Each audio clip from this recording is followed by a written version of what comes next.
Kisah Orang Kudus. Hari ini, tanggal 26 Januari. 1. Santo Timotius dan Titus. Uskup Timotius dikenal sebagai rekan kerja dan pendamping terpercaya dari Santo Paulus dalam perjalanan-perjalanan misinya. Ia kemungkinan lahir di Listra, sebuah kota di Asia Kecil. Ayahnya kafir, sedangkan ibunya beragama Yahudi. Bersama ibunya, Eunike, dan neneknya Lois, Timotius bertobat dan menjadi Kristen pada saat Santo Paulus pertama kali mengunjungi Likaonia. 2 Timotius bab 1 ayat 5. Semenjak masa mudanya, Timotius sudah mengenal kitab suci agama Yahudi dari ibunya. Bahkan kitab itu sudah menjadi bacaan utama. 7 tahun kemudian, setelah menjadi Kristen ketika Santo Paulus kembali ke Listra, Timotius sudah menjadi pemuda yang aktif dan saleh, dan bersemangat rasul. Ia dipuji oleh saudara-saudara seiman di Listra dan Ikonium. Kisah Para Rasul bab 16 ayat 2. Untuk menghilangkan pertentangan antara kaum Yahudi dan Yudeo-Kristen, Timotius disunat. Kisah Para Rasul bab 16 ayat 3. Ia lalu menemani Paulus ke Berea. Di sana ia tinggal bersama Silas, sementara Paulus melanjutkan perjalanannya. Kemudian, ia bertemu lagi dengan Paulus di Korintus. Kisah Para Rasul bab 18 ayat 5, dan lalu menemani Paulus ke Yerusalem. Kisah Para Rasul bab 20 ayat 4. Timotius dikenal sebagai seorang yang bersama Paulus menulis 6 pucuk surat. 1 Tesalonika bab 1 ayat 1, 2 Tesalonika bab 1 ayat 1, 2 Korintus bab 1 ayat 1, Filipi bab 1 ayat 1, Kolose bab 1 ayat 1. Namanya tercantum lagi di surat-surat penjara, yang memberitakan tentang pengutusan Timotius untuk mengunjungi orang-orang Kristen di Filipi. Karena tidak seorang padaku yang sehati dan sepikir dengan dia, dan yang begitu bersungguh-sungguh memperhatikan kepentingan Yesus Kristus. Kamu tahu bahwa kesetiaannya telah teruji, dan bahwa ia telah menolong aku dalam pelayanan Injil, sama seperti seorang anak menolong bapaknya. Dialah yang kuharap untuk kukirimkan dengan segera. Sudah jelas bagiku bagaimana jalannya perkaraku. Filipi bab 2 ayat 20-23. Timotius sungguh dicintai dan disayang oleh Paulus. Hal ini dapat terlihat pada awal setiap surat yang ditujukan Paulus kepadanya. Anakku yang terkasih. Paulus sungguh kagum akan kesetiaan Timotius terhadap setiap ajarannya. Engkau telah mengikuti ajaranku, cara hidupku, pendirianku, imanku, kesabaranku, kasihku, dan ketekunanku. Engkau telah ikut menderita penganiayaan dan sengsara seperti yang telah kuderita di Antiokhia dan di Ikonium dan di Listra. 2 Timotius bab 3 ayat 10-11. Setelah Paulus dilepaskan dari penjara, ia mengangkat Timotius sebagai uskup di Efesus. Ia dibunuh dengan kejam pada tahun 97. Selain Timotius, Titus adalah seorang rekan seperjalanan Paulus. Ia berasal dari Antiokhia di Asia Kecil. Ia lahir di dalam sebuah keluarga yang masih kafir. Karena pewartaan Paulus, Titus bertobat dan menjadi seorang Kristen yang aktif dalam karya pewartaan Injil. Ia menemani Paulus ke Yerusalem untuk menghadiri konsili mengenai hukum Musa. Sesudah itu, Paulus mengirim dia 2 kali ke Korintus untuk menasehati orang-orang Kristen di sana dalam beberapa masalah yang membahayakan kesatuan iman dan kebenaran iman. Karena jasa-jasanya dan semangatnya dalam melayani Injil dan orang-orang Kristen, maka Paulus mengangkat Titus menjadi uskup di Kreta. Paulus menabiskan dia untuk melanjutkan misi yang telah dimulai di Pulau Kreta. Titus meninggal di Kreta. 2. Santa Paula. Janda. Paula dikenal sebagai seorang wanita bangsawan Romawi. Sebagai seorang ibu rumah tangga, ia menjalankan kewajiban dengan penuh semangat cinta kasih. Kecuali itu, Ia mengisi hari-hari hidupnya dengan suatu hidup yang saleh di hadapan Tuhan. Ketika ia memasuki umur 32 tahun, suaminya yang tercinta meninggal dunia. Sekarang ia sendiri harus bertanggung jawab terhadap anak-anaknya dalam semua kebutuhannya, rohani dan jasmani. Pendidikan iman bagi anak-anaknya sungguh mendapat perhatian utama. Selagi berada dalam kepedihan yang mendalam karena kematian suaminya, Tuhan mengetuk hatinya untuk suatu kehidupan bakti hanya kepadanya.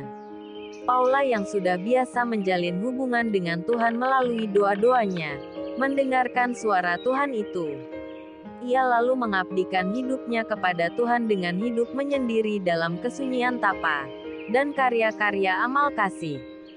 Santo Hieronymus dimintainya untuk menjadi pembimbing rohaninya. Setelah menjalani hidup demikian selama 3 tahun, ia meninggalkan anak-anaknya yang sudah dewasa dan berangkat ke Tanah Suci bersama seorang putrinya Eustakia. Ia bermaksud untuk menetap di Bethlehem, kota yang dimuliakan sebagai tempat kelahiran Yesus Sang Penebus. Ia memberikan devosi khusus kepada kanak-kanak Yesus dengan berdoa dan bermati raga. Paula yakin bahwa orang yang tidak pernah merenungkan kehidupan Yesus selagi kanak-kanak, sulit untuk menghayati kebenarannya. Cintanya kepada Yesus, kanak-kanak suci, melebihi cintanya kepada anak-anaknya sendiri. Bila berada di Gua Bethlehem, hatinya terharu dan sambil menangis ia berdoa, "Aku memberi salam kepadamu hai Bethlehem, rumah roti kehidupan, yang turun dari surga dan dilahirkan oleh Maria perawan yang suci." Kepada semua orang yang berziarah di Bethlehem, ia menyediakan tempat-tempat penginapan dan dengan rajin melayani mereka. Untuk Santo Hieronymus dan para biarawannya, ia membangun sebuah rumah khusus. Rumah inilah yang kelak menjadi pusat kebudayaan dan ilmu pengetahuan. Paula meninggal dunia pada tahun 404 dalam usia 57 tahun. 3. Santo Stefanus Harding, pengaku iman. Stefanus Harding lahir di tahun 1048. Pada masa mudanya ia memperoleh pendidikan di biara Sorbonne di Dorsetshire. Kemudian sebagai seorang awam ia berziarah ke Roma. Dalam perjalanannya kembali, ia singgah di pertapaan Molesmes, di hutan belantara Burgundi, Prancis. Di sana ia meminta bergabung dengan rahib-rahib yang tinggal di pertapaan itu. Tetapi beberapa tahun kemudian, ia mulai merasa tidak puas dengan cara hidup rahib yang ada di sana. Menurut pendapatnya, mereka terlalu memperhatikan hal-hal kesenangan duniawi, dan lupa mengembangkan kehidupan rohani yang mendalam. Dengan demikian semangat hidup awal yang mendasari pertapaan itu mulai ditinggalkannya. Kesan yang sama menghinggapi juga beberapa rahib yang lainnya. Maka bersama dengan rahib-rahib itu, Stefanus angkat kaki dari pertapaan itu dan berusaha mendirikan pertapaan baru. Pada tahun 1098, mereka mendirikan suatu pertapaan baru di Citeaux. Stefanus menjadi abbas pertapaan itu pada tahun 1109. Ia berusaha membimbing perkumpulan baru yang berada dalam keadaan yang serba kekurangan itu. Tidak ada dana dan sering kehabisan makanan. Selain itu, ia menghadapi kenyataan tidak adanya panggilan baru, karena cara hidup mereka yang keras, dan penyakit misterius yang merenggut nyawa beberapa rekannya. Tetapi pada waktu semangat hidup mereka mulai redup, datanglah 30 orang pemuda meminta diri untuk bergabung bersama mereka. 30 pemuda itu dipimpin oleh Bernardus, yang kemudian menjadi orang kudus yang terkenal. Semenjak itu wajah pertapaan Citeaux mulai bersinar terang dan berkembang pesat. Dari Citeaux para rahib itu mulai mendirikan rumah-rumah pertapaan baru di Pontigny, Morimont, dan Clairvaux. Bernardus, ketika berusia 24 tahun diangkat sebagai abbas Clairvaux. Setelah 9 biara didirikan, Stefanus menyusun konstitusi Cistercian pada tahun 1119. Ia kemudian mengundurkan diri dari jabatannya sebagai abbas pada tahun 1133, karena sudah lanjut umurnya dan mulai buta. Stephanus Harding meninggal dunia di Chicago pada tahun 1134. 4. Santo Robertus Molesmes dan kawan-kawan. Alberic dan Stephan Harding. Pengaku iman. Robertus Molesmes terkenal sebagai pendiri Ordo Cistercian. Ia lahir sekitar tahun 1024 di Champagne, Prancis.